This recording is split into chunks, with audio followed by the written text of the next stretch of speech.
The Honorable Dickon Mitchell says airlift remains an issue of critical importance to the region. This story and more in the National Report. The house was shaking.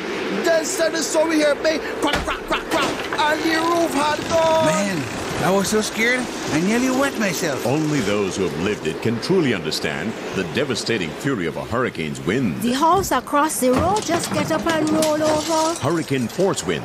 It's a hazard. Hazards. Take control. Reduce your loss. You can hurricane-proof your home. For example, make your roof more wind-resistant by using screws instead of nails in its construction. Find out more about hurricane force winds and other hazards at your local disaster office. A message from the National Disaster Management Agency and SEDERA. With the news for Wednesday, July 6, 2022, I am Abigail McIntyre. Grenada's Prime Minister Honorable Dickon Mitchell says airlift remains a critical area of discussion for the region.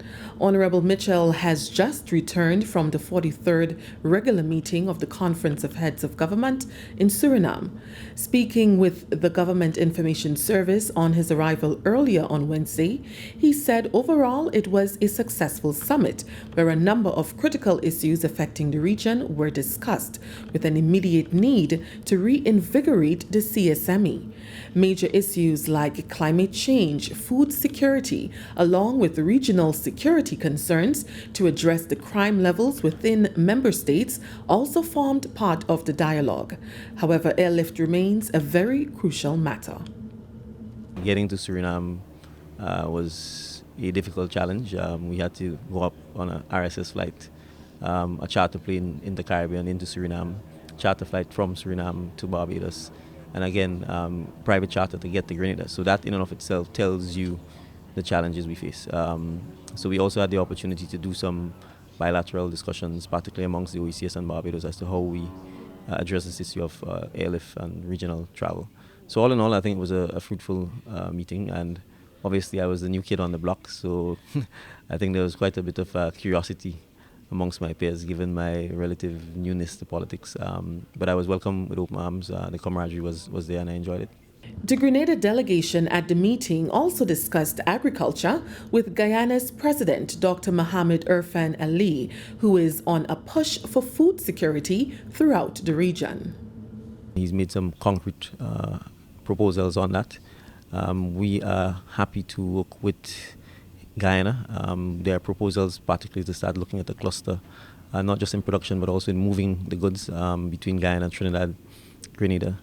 So that is something we are quite eager to get on board with. Minister for Foreign Affairs, Trade and Export Development, the Honorable Joseph Andal, says the Grenada delegation to the CARICOM summit in Suriname was able to promote the country's transformation agenda.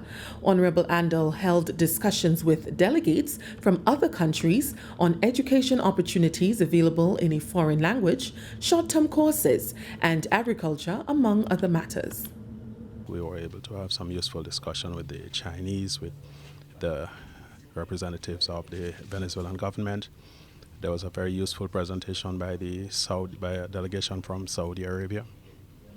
We also had useful talks with the Chilean representatives. So overall, I think it was a very useful and successful trip. We were able to promote our transformation agenda, and coming out of that meeting, the contacts that we have been able to establish in some cases, solidify in other cases, will come in very useful as we go forward with the process of deepening ties with other countries and other regions, and using our foreign policy to promote trade, export, and the general interests of our country. This is the National Report. The news will continue after the break. Grenada, the road to soca and Groovy Monarch have officially been activated. With 4 exciting nights of real Spice Mass action, it's the Groovy and Soca Prelims, where Grenada's top artists vie for a spot onto the next round in a quest to be crowned king. It all begins on Thursday, 7th July, with 2 back-to-back action-packed nights of Soca preliminaries. That's right, Thursday and Friday. Last suggest in St. David, after which the Groovy takes center stage.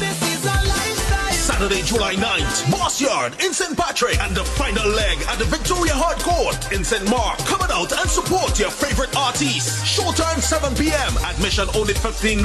Don't miss the journey. We're on the road to Spice Mass 2022 Soca and Groovy Prelims. Thursday, July 7th to Sunday, July 10th. It's gonna be steamy.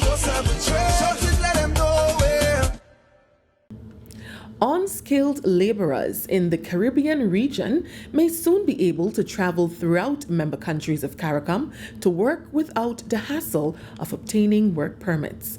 A major decision coming out of the 43rd regular meeting of CARICOM heads of government, which ended on Tuesday in Suriname, stated that all barriers to movement for unskilled laborers was approved under the CARICOM Single Market and Economy Agreement. Prior to this decision, CSME allowed for the free movement of skilled labor throughout member countries. The announcement was made by President of the Republic of Suriname, Chan Sentoki, during a media briefing to mark the close of the 2-day heads meeting to which his country played host.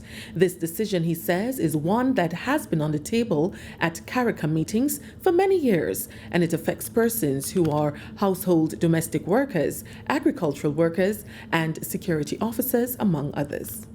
We had agreed in the past the free movement of the skilled nationals to give them the opportunity to work in the member states of the Caribbean nations. And now we have approved also laborers, which are not really the skilled laborers, but laborers we need in our countries, in our sister nations, and that we have removed all the barriers for them.